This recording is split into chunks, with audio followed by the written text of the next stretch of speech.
Halo guys, jumpa lagi dengan Teknoday di sini. Dan kali ini kita akan membahas sebuah barang yang menarik ya.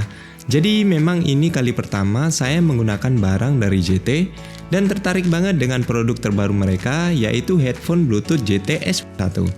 Nah, produk ini sudah di-launching beberapa hari yang lalu dan saya ingin berbagi pengalaman ketika menggunakan headphone yang satu ini. Penasaran dengan produknya? Yuk kita review bareng-bareng. Produk JT S1 ini dibanderol dengan harga yang termasuk murah ya, di harga Rp399.000. Harga yang sangat bersaing di kelas headphone Bluetooth. Nah, lucunya di sini saya mendapatkan sedikit bonus berupa botol minum ya. Dan ini adalah box dari JT S1. Emang dari iklannya sendiri yang muncul di sosmed, saya tertarik banget ya dengan desain dari headphone-nya. Yang kalau di boxnya ini emang kelihatan keren banget ya. Untuk variannya sendiri ada dua ya, yaitu warna hitam dan putih. Dan kebetulan yang saya pilih di sini adalah varian yang berwarna putih. Di boxnya sendiri kita bisa melihat beberapa detail seperti Smart Control Touch, yang artinya headphone ini memiliki sensor touch ya, termasuk fitur yang masih sangat jarang di headphone Bluetooth. Biar nggak penasaran, langsung aja kita buka ya dari boxnya. Nah, boxnya ini termasuk premium ya, dengan kotak hitam seperti ini di bagian dalamnya. Setelah dibuka, maka kita akan melihat dari headphone-nya ini sendiri. Lalu di bagian dalamnya, kita juga akan mendapatkan dari sebuah kabel AUX 3,5 mm to USB Type-C. Mungkin karena rata-rata HP zaman sekarang sudah pakai Type-C ya. Kemudian kita akan mendapatkan dari sebuah kabel charging USB Type-C, sebuah kartu ucapan, serta dari manual book dan garansinya. Nah, kemudian ini adalah penampakan dari headphone-nya. Jujur emang keren banget ya dari headphone-nya ini sendiri. Secara desain memang juara banget. Earcups-nya berbentuk bundar dengan tangkai yang oval seperti ini. Yang bikin headphone ini terlihat eksklusif adalah dari headband-nya yang begitu tipis dengan lebar sekitar 2,6 cm. Jadi headphone ini emang cocok banget buat dibawa kemana-mana. Apalagi earcups-nya ini sendiri bisa diputar ke dalam hanya berputar 90 derajat saja. Intinya secara desain sudah ciamik banget, keren deh pokoknya.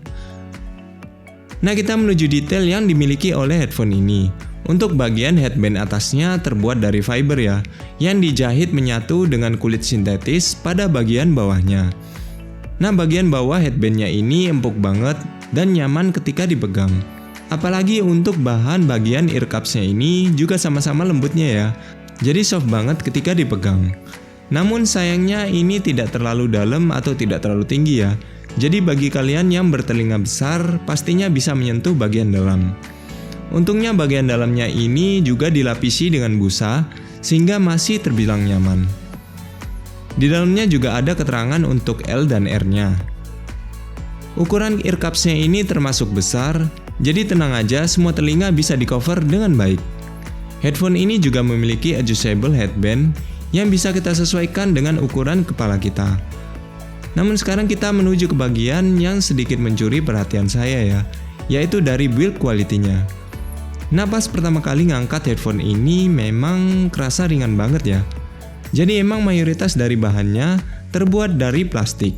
Tapi saya juga nggak seberapa paham apakah bagian internal dari headbandnya ini ada metalnya. Ya, harap maklum sih, mengingat harga yang ditawarkan. Nah, untuk clampingnya di sini ternyata agak galak ya. Mungkin karena baru awal pemakaian. Jadi maksudnya galak di sini agak cukup menekan di kepala dan harus diatur agar bisa lebih nyaman. Lalu untuk isolasi suaranya sudah termasuk lumayan, meskipun masih ada sebagian kecil suara yang masuk. Mungkin karena pergerakan dari earcups-nya ini tidak bisa diputar untuk ke atas dan ke bawah ya, sehingga kurang bisa menyesuaikan. Overall intinya masih nyaman-nyaman aja. Headphone-nya termasuk ringan, cuman ya itu ya, clampingnya aja yang agak kenceng. Nah, fitur yang paling bikin penasaran di sini gimana sih dengan fitur dari touch sensornya? Jadi memang JT SW1 ini memiliki sensor touch dan mic di bagian kanannya. Fitur yang cukup baru dan keren juga. Untuk menggunakannya tinggal kita swipe aja ke atas dan ke bawah untuk menambah dan mengurangi volume. Kemudian kita swipe ke kiri dan ke kanan untuk next dan previous. Untuk tombol on dan off-nya berada di bagian sudut bawah dan juga bisa digunakan untuk tombol play dan pause. Lalu kita ke bagian yang paling ditunggu-tunggu, bagaimanakah dengan kualitas suara yang dimiliki oleh headphone ini? JT S1 ini memiliki driver sebesar 40 mm dan sudah termasuk menghasilkan suara yang cukup keras. Nah, kesan pertama saya setelah pertama kali denger cuma satu, yaitu ngebass. Nah, memang untuk karakter suaranya ini lebih ke arah V-shape ya, dengan ciri khas vokal yang agak sedikit mundur. Treble-nya terbilang lumayan ngecering, terutama di bagian simbalnya. Untuk detailnya di sini sayangnya lumayan tertutupi ya. Mungkin bagian yang ingin saya komentari adalah warna dari vokalnya yang sedikit terkolorisasi atau agak bright ya. Mungkin ada sedikit efek dari EQ-nya. Clarity-nya di sini sudah termasuk bagus, tapi soundstage-nya kurang megah ya. Mungkin karena beberapa detail yang tertutupi. Intinya jika kalian tidak terlalu detail banget soal suara, headphone ini sudah termasuk bagus kok dengan suaranya yang ngebass. Tapi kalau kalian suka dengan detail, maka mungkin akan kurang cocok.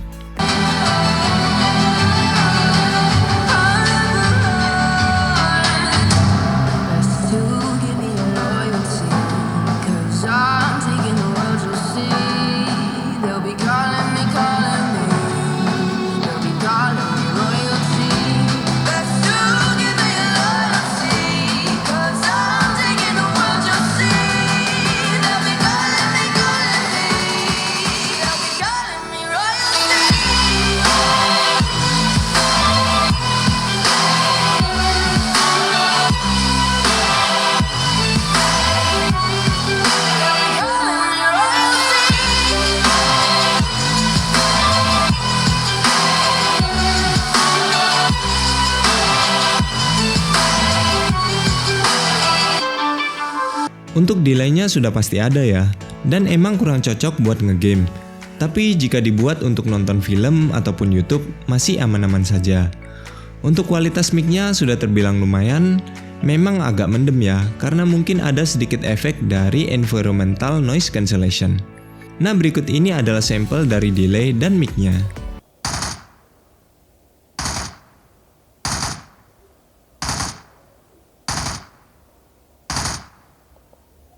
Actually corner to corner basically, and there's like cutouts for the cameras, which is it's pretty sick. It's very visually striking, but the idea is the same.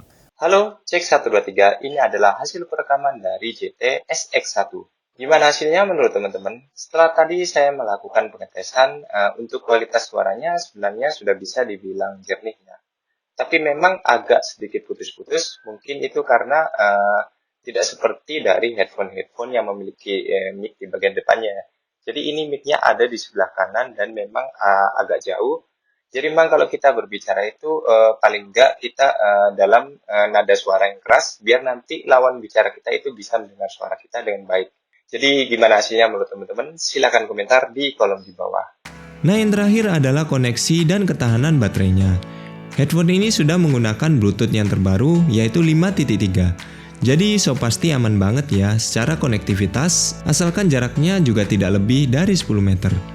Kapasitas baterainya sendiri sudah lumayan besar di angka 500 mAh, sehingga memiliki playtime yang sudah termasuk lama di kisaran 20 jam. Sudah termasuk bagus untuk dari segi playtime-nya. Nah, kesimpulannya apakah JT S1 ini worth untuk dibeli? Saya rasa masih layak banget ya buat dipertimbangkan. Desain yang cakep, fitur touch sensor, suara yang ngebass, dan playtime yang lama menjadi fitur unggulan dari headphone ini. Kekurangannya memang pada build quality yang sedikit plastik dan clampingnya. Sisanya sudah termasuk worth di harga 399 ribuan. Oke guys, sekian dulu review hari ini. Saya ucapkan terima kasih sudah mau menonton sampai habis, dan kita akan jumpa lagi pada episode berikutnya.